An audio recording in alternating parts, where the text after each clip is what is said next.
Assalamualaikum warahmatullahi wabarakatuh. Perkenalkan, nama saya Ahmad Faisal dengan NIM 33362000060 dari jurusan Teknik Sipil Untirta Angkatan 2020. Pada video ini saya akan membahas tentang mata kuliah kimia dasar tentang kesetimbangan kimia.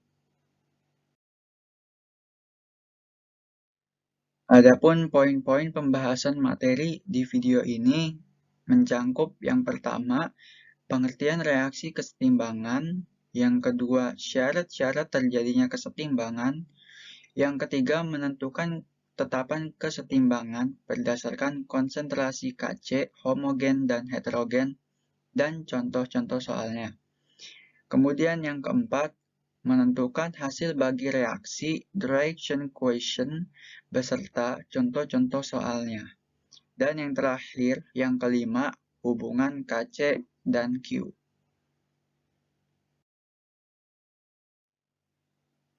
Satu, pengertian reaksi kesetimbangan. Reaksi kesetimbangan merupakan suatu reaksi yang dimana zat-zat yang ada di ruas kanan atau zat hasil reaksi dapat direaksikan kembali membentuk zat-zat yang ada di ruas kiri atau kembali lagi ke zat reaksi. Dapat dikatakan bahwa reaksi kesetimbangan adalah reaksi yang dapat balik atau kembali. Atau reaksi kesetimbangan ini merupakan reaksi reversibel, yaitu reaksi bolak-balik. 2. Syarat-syarat terjadinya kesetimbangan. Adapun syarat-syarat terjadinya kesetimbangan, diantaranya yaitu yang pertama, reaksi tersebut harus bolak-balik atau reversibel. Reaksi kimia yang dapat berlangsung dalam dua arah. Dengan kata lain, dalam reaksi tersebut tidak hanya reaktan yang dapat berubah menjadi produk, tetapi produk juga bisa berubah kembali menjadi reaktan. Sistem tertutup. Semua reaktan dan produk berada di dalam sistem yang sama atau semua komponen yang terlibat dalam suatu reaksi tidak berubah. Syarat yang ketiga kemudian, kesetimbangannya dinamis. Laju reaksi pembentukan ke kanan atau produk sama dengan laju ke kiri atau penguraian reaktan. Berdasarkan fase yang terlibat dalam reaksi kesetimbangan dibagi menjadi dua macam, yaitu tadi homogen dan heterogen. Bedanya homogen dengan heterogen dapat dilihat dari fasanya. Untuk yang homogen, fasanya itu sama, sedangkan heterogen fasanya berbeda. Contohnya seperti pada slide berikut ini, yaitu ada N2G plus 3H2G, kemudian reaksi bolak-balik. Ini salah satu tanda kalau ini menandakan reaksi bolak-balik. Kemudian 2NH3G. Kemudian contoh heterogennya CaCO3S, reaksi bolak-balik menjadi CaCaOS plus CO2G. Nah, bedanya dengan homogen dengan heterogen, untuk homogen dia fasanya ini sama. Misalnya N2 yaitu memiliki fasa gas, kemudian 3H2 fasenya gas menjadi 2NH3 yaitu gas juga. Kemudian heterogen. Heterogen itu memiliki fasa yang berbeda, dua atau lebih.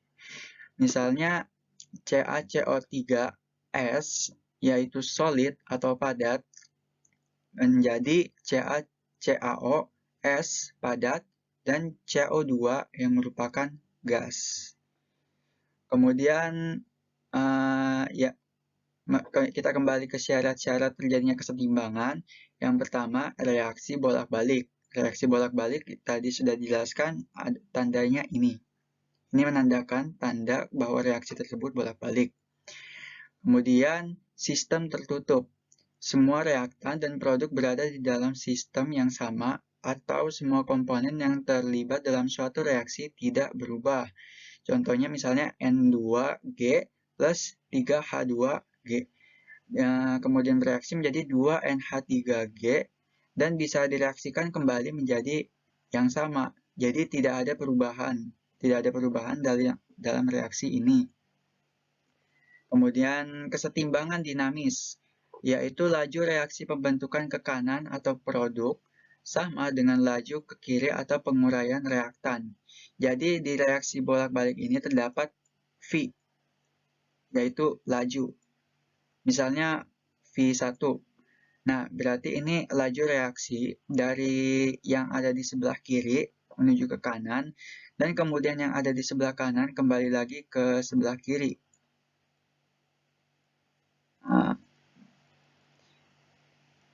Nah, V1 dengan V2 ini memiliki laju reaksinya sama.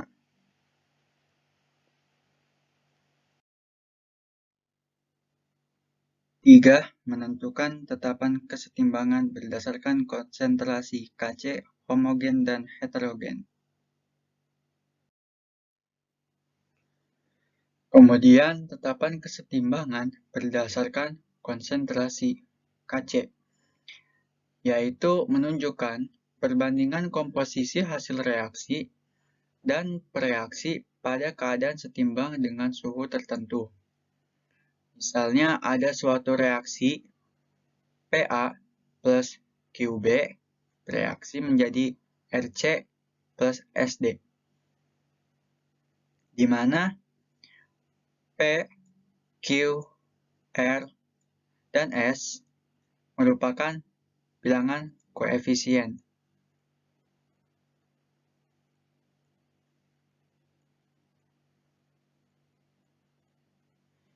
Kemudian, untuk menentukan harga tetapan kesetimbangan, yaitu tinggal masukkan dengan rumus Kc yang ada di bawah ini. Yaitu Kc sama dengan mutlak C pangkat R dikali dengan mutlak D pangkat S dibagi dengan mutlak A pangkat P dikali dengan mutlak B pangkat Q. Atau, biar lebih mudahnya, yang ada di ruas kanan dibagi dengan yang ada di ruas kiri dan dipangkatkan dengan bilangan koefisiennya masing-masing.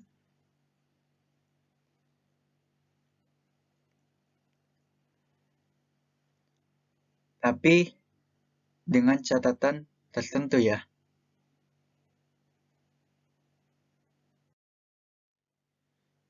Nah, adapun catatan yang harus diperhatikan mengenai perumusan Kc tadi, yaitu diantaranya yang pertama, zat-zat yang dimasukkan ke dalam rumus Kc hanya konsentrasi zat yang berfase larutan AQ dan gas saja.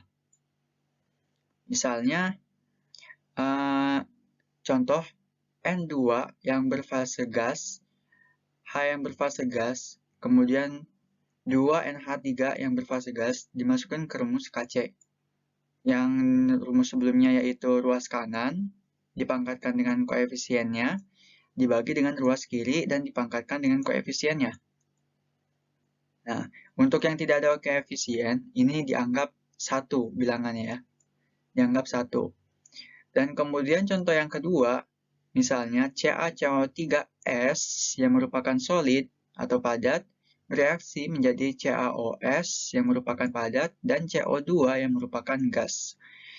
Sedangkan Kc-nya, seperti yang ada di syarat pertama, yaitu Kc hanya konsentrasi zat yang berfase larutan AQ dan gas saja. Yaitu yang merupakan larutan dan gas di sini hanya CO2. Sehingga Kc yaitu mutlak CO2 dengan pangkat koefisiennya itu 1. Kemudian, jika K lebih besar daripada 1, hasil yang terbentuk lebih banyak dari reaksi yang sisa. Jika K lebih kecil dari 1, maka hasil yang terbentuk lebih sedikit dari reaksi yang sisa. harga K hanya dipengaruhi oleh suhu. Bila suhu tetap, nilai K juga tetap. Bila suhu berubah, maka K-nya berubah.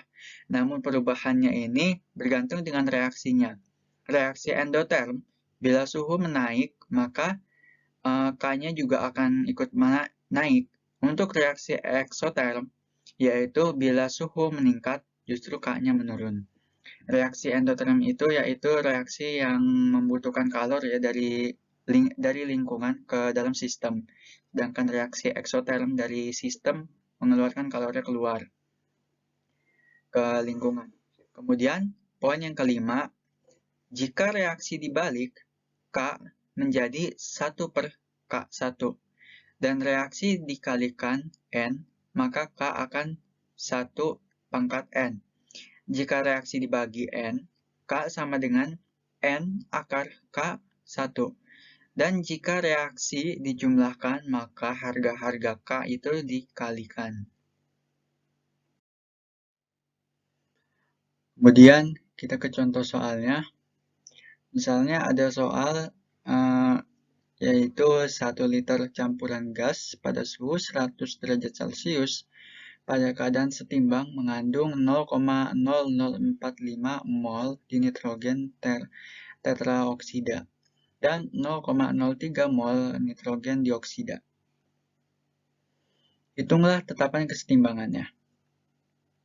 Jawabannya, langkah yang pertama, kita setarakan dulu reaksi ini dan hasilnya akan menjadi seperti ini.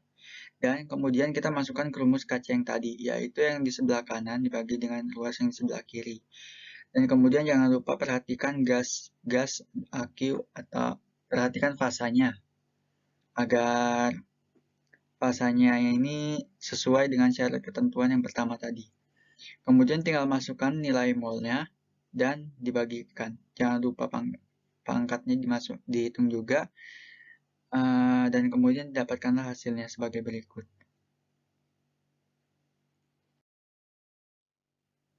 Empat, menentukan hasil bagi reaksi.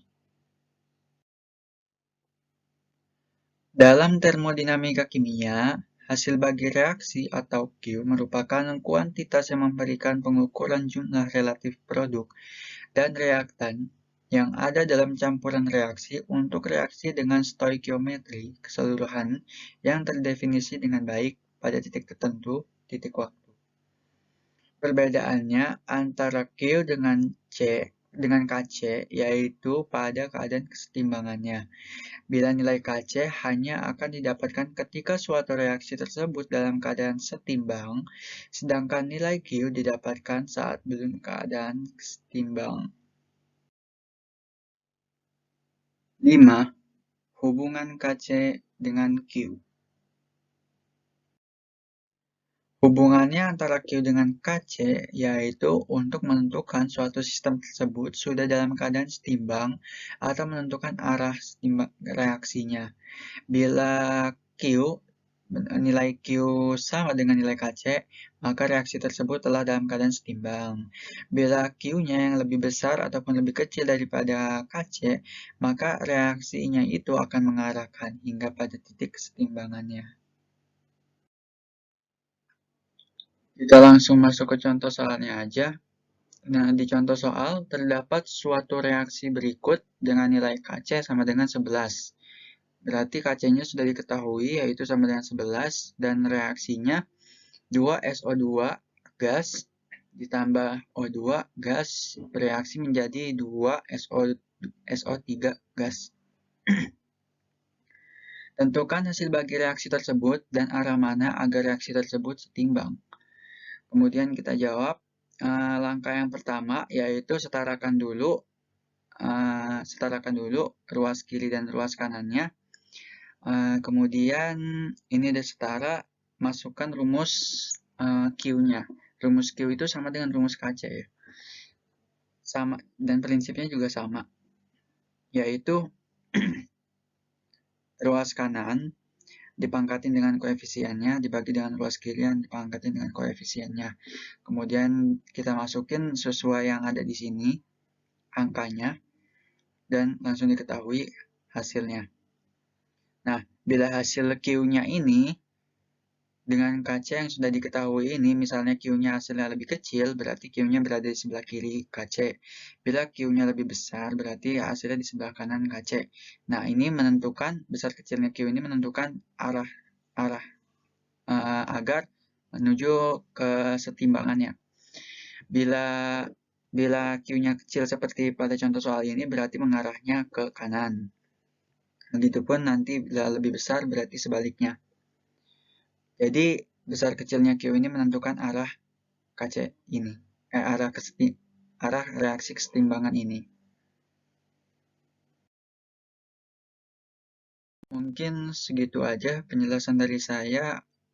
Bila ada kata-kata yang salah atau penjelasan yang salah, mohon dimaafkan karena saya juga manusia, tidak luput dari kesalahan. Mungkin gitu aja, kurang lebihnya mohon maaf. Wabillahi taufiq wal hidayah. Assalamualaikum warahmatullahi wabarakatuh.